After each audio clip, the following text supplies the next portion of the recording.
2022 সালে যারা primary TET pass করে আছো তাদের জন্য সুখবর আসতে চলেছে। হ্যাঁ, তোমাদের ডিসেম্বর মাস নাগাদ এই প্রাইমারি শিক্ষকের যে ইন্টারভিউ সেটা কিন্তু আরম্ভ হয়ে যাবে। বিভিন্ন সূত্র মারফত জানা যাচ্ছে যে বিভিন্ন তাদের পেন্ডিং যে ভ্যাকান্সি বা পেন্ডিং যে ইন্টারভিউ বা পেন্ডিং যে রিক্রুটমেন্ট সেগুলো কিন্তু তারা অগাস্ট অথবা সেপ্টেম্বর মাসের মধ্যে কমপ্লিট করে ফেলবে। সম্পূর্ণ হলেই 2022 সালে যারা প্রাইমারি টেট পাস করে আছো তাদের ইন্টারভিউর কাজ শুরু হয়ে যাবে। এর ভিডিওতে আমরা আলোচনা করব 2022 সালে এই যে প্রাইমারি শিক্ষকের ভ্যাকান্সি কত, কাট আপ কত যেতে পারে, সিট যদি কনভার্ট হয় তাহলে কাট আপ কত হতে পারে সেটাও কিন্তু আজকের ভিডিওতে আমরা জানবো। জেনে নেব এক্সামটেড যে ক্যাটাগরি সেটা কি জিনিস, অর্থাৎ কারা এক্সামটেড ক্যাটাগরি পাবে। তার জন্য এখানে একটা লিস্ট আছে, সেই লিস্টটা আমরা দেখে নেব যে কারা কারা এক্সাম ক্যাটাগরির অন্তর্ভুক্ত হতে পারবে। প্রথম যে পয়েন্ট, সেই প্রথম পয়েন্টে বলা আছে যে সেবাকালে মৃত্যুবরণকারী কর্মচারীর ওপর নির্ভরশীল সদস্যগণ, অর্থাৎ যে সমস্ত সরকারি কর্মচারী কর্তব্যরত অবস্থায় মারা যান তাদের সন্তান, স্ত্রী বা নির্ভরশীল সদস্যরা এই শ্রেণীতে পড়েন। দ্বিতীয় নাম্বার, অক্ষম হয়ে অবসর গ্রহণকারী কর্মচারী ওপর নির্ভরশীল সদস্যগণ, যেসব সরকারি কর্মচারী গুরুতর অসুস্থর কারণে স্বাভাবিক সময়ের আগেই অবসরে যান তাদের পরিবারের সদস্যরাও এই তালিকাভুক্ত। 3 নাম্বার, ভূমিহারা পরিবারের সদস্যরা, যারা সরকারের কোনো প্রকল্প বা উন্নয়নমূলক কাজের জন্য জমি হারিয়েছেন সেই পরিবারের সদস্যরা এই ক্যাটাগরির অন্তর্ভুক্ত।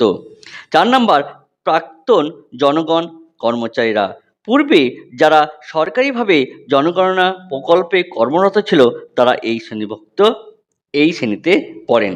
5 নাম্বার, নির্বাচনী কাজের অস্থায়ী কর্মীরা, যারা ভোটার তালিকা তৈরি বা নির্বাচন সংক্রান্ত বিভিন্ন অস্থায়ী কাজ করেছেন তাদেরও এই তালিকাভুক্ত করা হয়। আর 6 নম্বর হলো মেরিটোরিয়াস স্পোর্টস পারসন, অর্থাৎ এই 6টা পয়েন্টের মধ্যে যারা থাকবেন তারাই কিন্তু এক্সাম ক্যাটাগরির মধ্যে অন্তর্ভুক্ত হন।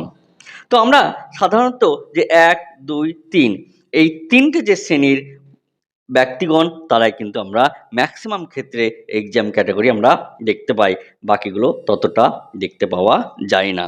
আমরা এক্সামটেড যারা ক্যাটাগরি তাদের বিষয়টা কিন্তু আমরা জানলাম, অর্থাৎ যারা এক্সামটেড ক্যাটাগরি তাদের কিন্তু সিট অনেক থাকে কিন্তু ক্যান্ডিডেট পাওয়া যায় না। এক্সামটেড যে ক্যাটাগরি সেই ক্যাটাগরিতে 100টা সিট আছে এবং ক্যান্ডিডেট দেখা যাচ্ছে যে 80 জন আছে। তাহলে এই বাকি যে 20টা সিট, এই 20 সিট কিন্তু জেনারেলদের মধ্যে কিন্তু চলে যাবে। অর্থাৎ যদি 100 জন জেনারেল এক্সামটেড ক্যাটাগরি হয় এবং জেনারেল 80 জন ক্যান্ডিডেট যদি আমরা পাই তাহলে বাকি যে 20টা সিট সেই 20টা সিট কিন্তু জেনারেলদের আয়ত্তে চলে যাবে। আবার বলি, যদি ওবিসি এক্সামটেড ক্যাটাগরি হয়, ওবিসি এক্সামটেড ক্যাটাগরি হয় এবং এখানে যদি সিট 50টা থাকে এবং যদি ক্যান্ডিডেট আমার 30 জন থাকে তাহলে বাকি এই যে 20 জন, এই 20 জন কিন্তু ওবিসিদের মধ্যে সিট চলে যাবে। এইভাবে এসসি, এসটি প্রত্যেক প্রত্যেক যে ক্যাটাগরি আছে সেই ক্যাটাগরির যদি ক্যান্ডিডেট না পাওয়া যায় তাহলে বাকি সিটগুলো সেই ক্যাটাগরির মধ্যে কিন্তু চলে যাবে। তাহলে এটাই হলো সিট কনভার্টেড। প্রত্যেকটি ক্যাটাগরিতে মোট প্রার্থী না পাওয়া যায় তাহলে বাকি সিটগুলো কিন্তু ওই ক্যাটাগরির মধ্যে চলে যাবে। এইভাবে সিট কনভার্টেড হবে। জেনারেলদের যে কাট অফ সেই কাট অফ কত হতে পারে, সেই কাট অফ হতে পারে 30 থেকে 31 এবং এসসি, এসটি এবং ওবিসিদের 1-2 করে কিন্তু কম হতে পারে। যদি এক্সাম ক্যাটাগরির সিট যদি কনভার্টেড হয় তাহলে কিন্তু কাট অফ আরেকটু নামতে পারে। বছর অর্থাৎ 2022 সালে মোট কতগুলো সিট আছে? প্রাইমারি শিক্ষকের অনেক পদ ফাঁকা আছে কিন্তু সমস্ত পদেই সরকার কিন্তু তাদের সিট ফিল আপ করবে না। তো আশা করা যাচ্ছে যে এই বছর 15,000 থেকে প্রায় 20,000 সিট তারা দিতে চলেছে। এই সংখ্যা প্রায় 45 থেকে 50,000 কিন্তু হতে চলেছে। আশা করা যাচ্ছে ডিসেম্বর মাস নাগাদই এই ইন্টারভিউ শুরু হবে। তাই আর হাতে বেশি সময় নাই, ইন্টারভিউর জন্য এখনই তৈরি হয়ে যাও। তাহলে আজকের ভিডিওটি এই পর্যন্তটি ভালো লাগলে সবার মধ্যে শেয়ার করে দাও এবং এখন থেকে তোমরা কিন্তু প্রিপারেশন নিতে শুরু করো। আজকের ভিডিওটা এই পর্যন্ত, এর পরের ভিডিওতে আবার দেখা হবে। ধন্যবাদ।